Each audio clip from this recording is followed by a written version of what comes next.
Hey YouTube, Night Prowler here, and I figured I'd show, I guess, my basic radio communications for the Jeep. This is a 50th anniversary Cobra 29, and I like this radio. Let me turn on the light. I like this radio. It's really dirty and dusty right now because it's always in the Jeep.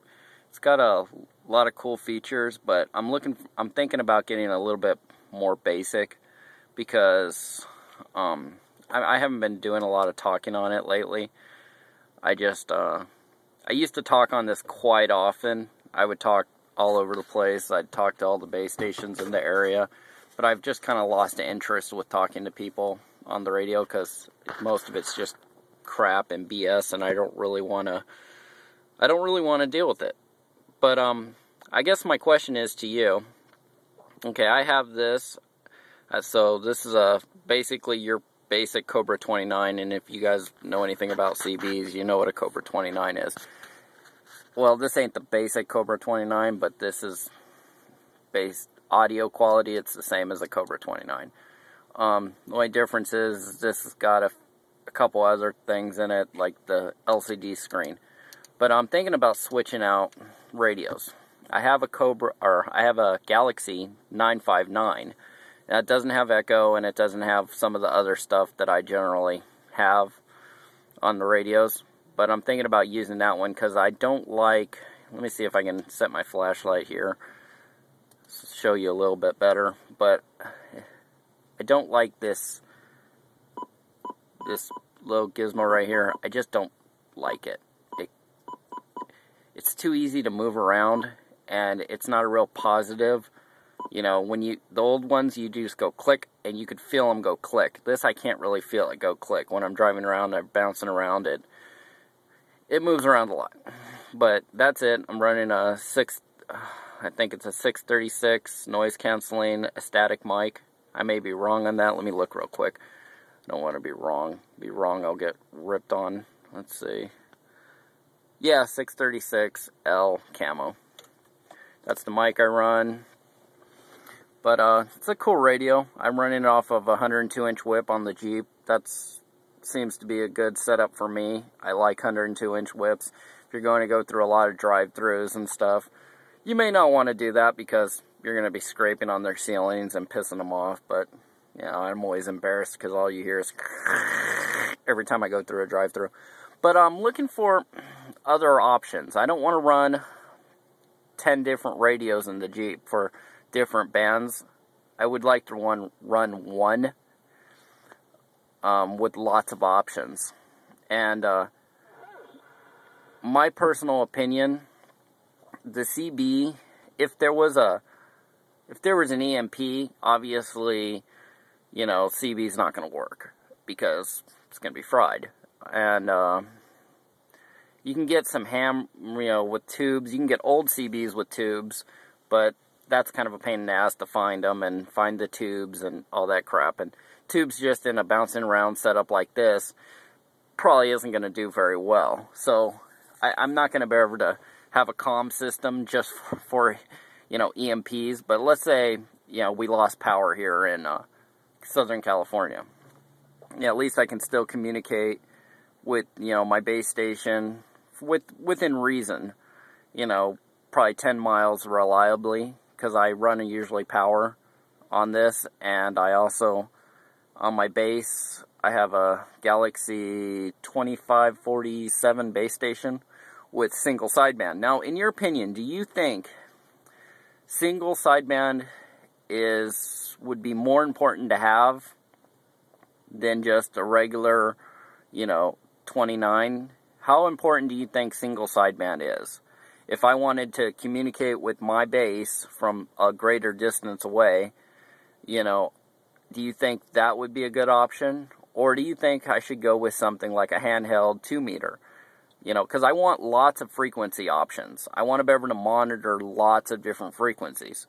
I don't want to have to just rely on the kind of information that comes over the CB radio. Because 11-meter, especially channel 19 in this area, is just nothing but crap. It really is. it's hard to get, you know, when traffic's messed up, you never get. There's a hooker looking for somebody. Yeah, well, anyways. Let's see if we can get a radio check real quick. Are you on the south side, sir? Over there by 356, my hangout, my home. That's where I'm at. Oh, okay, that's not a hooker. It's. Just say, hey, come to the garage. Okay, right there. She's kind of a local pain in the ass out here. Well, I could have swore I said come to sisters. I don't know. Yeah, but there's a Oh, Jesus Christ. See, this is the kind of crap you get to put up with. But, I'm sorry. Hey, can I get a break? know that. How can I? Hey, how about it? Can I get a radio check out here on 19?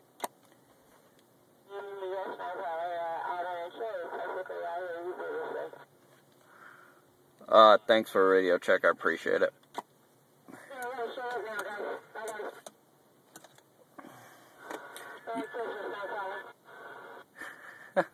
Yeah, she's not a hooker. She's just one of the locals that are out here doing her thing, I guess. I don't even know how to really describe it.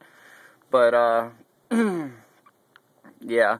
So that's basically the kind of crap. And I want something a little more reliable, something I can, you know, I have lots of frequency options. And so I kind of asking you guys, what's your opinion? I mean, this is good to have basically, but should I put my 959 in with the single sideband and run single sideband at the base, at the house? So if I need to go long distance, maybe 15, 20, 30 miles away, I can dial into the, you know, to the base and communicate that way. Or should I also get maybe a little, you know, 2-meter radio? I've seen a lot of videos out there on these little 2-meter radios, but no one's really going into, you know, how well they work or what the deal is, you know. I've seen, there's several guys I subscribe to that, you know, have bought in the little, I think they're cheap little 2-meter handhelds, and I've been real curious to find out how well they work. I mean, if I'm going off of repeaters and everything, I'm not really. That's great. You can go off of repeaters and everything in a stand-up situation. Everything's, you know, running great and everything's going good. But in a bad situation, I'm thinking those repeaters, you know, aren't going to be reliable. So I want to see from radio to radio what's the distance I can get, you know. So that's what I'm kind of looking for, trying to figure out, you know. And in your guys' opinion, what do you think I should do?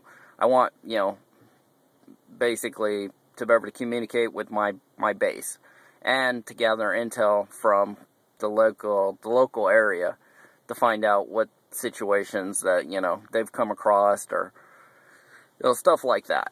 So, you know, that's one thing, you know. I think in one of my other videos I had mentioned, you know, there was a train crash, and actually, surprisingly enough, I heard about the train crash on the CB after I had already tried to get back to my place, and the cops said, no, you can't go in.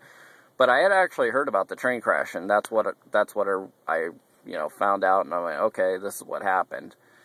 But, yeah, that's my comm system right now for the Jeep. And we have, on the property, we have, you know, handhelds that, you know, communicate with, you know, we have 6 handhelds that you can pass them out as needed. So if I had more people here and we had to defend this place and this was going to be our retreat, you know, we have communications to pass out to each other. And in patrol vehicles, you know, but CB. But then, you know, you get into all this other stuff like, do you really want to be broadcasting over common frequencies, what you're doing and that? And I don't think I want to do that either. But, you know, there's a lot of stuff to think about. But I just kind of want some of you guys' opinions and what you think about CB and, you know, stuff like that. I know it's not the best thing in the world, but, you know, for communicating reliably. But I just kind of wanted you guys' opinion on it. So I'll catch you later. Bye.